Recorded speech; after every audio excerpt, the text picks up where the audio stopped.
why don't we just tone down all the Christian stuff and we'll just give them a secular education? And then churches on Sunday, that you guys can do the religious instruction.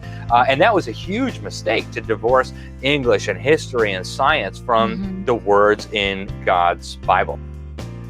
My girls and I often watch the Living Waters videos. I don't know if you've seen those with Ray Comfort and Kurt Cameron and their team. And we watch them on a pretty regular basis, and they talk in there about the moral law, and almost across the board, I mean, I would say 95% or more of the people that they talk to, they say, you know, are you a good person? Yes, I'm a good person. Are you going to heaven when you die? Yes, of course I'm going to heaven when I'm dying. You know, most of them say yes, because I'm a good person. And then they ask the question, well, what makes you a good person? And they go through the moral law. They go through, you know, have you ever lied? Have you ever stolen? Have you ever looked at another person with lust? Have you done all these things? And everyone, of course, answers yes to all of those questions. And then they explain, but you've broken the moral law. But they've all been raised up to think, you know, I'm a good person. I'm doing okay in life. I haven't technically murdered anybody. And so I'm good to go. So why do they need God anyway? But because they've been raised up, most of them in this government school system, to believe that, well, maybe there's a God, maybe there's not a God, evolution, whatever, whatever. And they have no idea what they believe. And Christian kids today, especially, you know, if they're in a public school, they don't know what they believe. They don't know why they believe it. They can't defend their belief. And so we're throwing these kids into this institution that, like you said, I mean, from the beginning, they've had a master plan, and it's been so interesting to see the fall of morality. First, you take God out of school, you take the 10 Commandments off the walls, you take prayer out of school, and just little by little, they've plucked it all away. And now we have what we have today. The destruction of Christian education in America was a gradual process, but Robert Owen was very clear that that's what he wanted. Horace Mann was very clear that that's what he wanted. You know, he rejected the crucial foundational doctrines of the Christian faith. He actually ridiculed people who believed that man was innately depraved. He believed that mankind is essentially good, and as long as they're not educated in these Christian doctrines, then they're not going to have to worry about those. He actually believed that public education would help us to eliminate 90% of the crimes, is what he said. He wanted the Bible out of the schools. And for a Christian, the idea of education without the Bible is simply ludicrous. I mean, it's like an oxymoron. Right. God is so clear about what an education looks like, and it begins with the fear of the Lord. I mean, that's God says at the beginning of wisdom, the beginning of knowledge. He tells us in Proverbs. So, when Horace Mann came along and said, we want to get the Bible out, he couldn't be too direct about it. But he said, well, we don't want sectarianism. We've got Calvinists, we've got Congregationalists, we've got Baptists. So why don't we just tone down all the Christian stuff and we'll just give them a secular education? And then churches on Sunday, that you guys can do the religious instruction.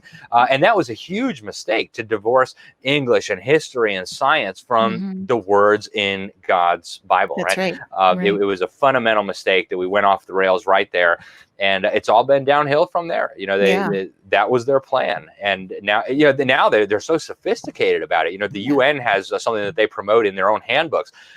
You guys probably experienced it if you went to public school. I experienced it in private school. It's an incredible psychological tactic. I know they've been doing it since the 60s or so. They call it values clarification. And what they do is they take these situations where it makes it seem like morality and ethics can be subjective. And I remember like it was yesterday, the one they did to me. I mean, they were sitting in class. They say, all right, guys, so you're shipwrecked and you're all jumping onto the lifeboats, but there's 10 of you on the lifeboats and there's only 9 spots in the life raft, and you're all going to sink and die if you don't choose who you're going to get rid of. And so they give you, characteristics of each one, and you're supposed to think of it in a very, utilitarian terms. Well, this guy's probably not going to be all that useful to us, so let's feed him to the sharks, rather than just thinking, well, what could we possibly do to make sure we don't have to kill anybody? And this has an incredibly profound effect on the children. It's one of many tools that they've developed over decades and really generations of psychological research into these questions for how do you break down a child's understanding of religion. And it begins in kindergarten.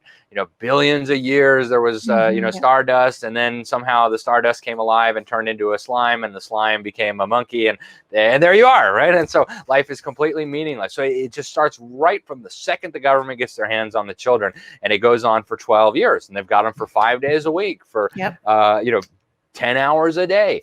And parents say, well, we'll just talk to them at dinner and then everything's going to be fine. Sorry, but it's not going to work. In most cases, it's not going to work that way.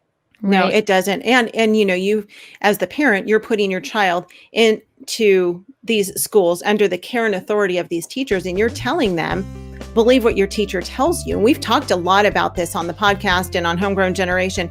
If your teacher tells you that 2 times 2 is 4, well, of course you're going to believe that. Just like if they tell you that we were evolved, of course you're going to believe. Like, they can't differentiate between what's true and what's not true when you're putting them in that system for 40 hours a week. Of course they're going to believe what their teacher tells them, because as the parent, you've told your child to believe what their teacher is teaching them.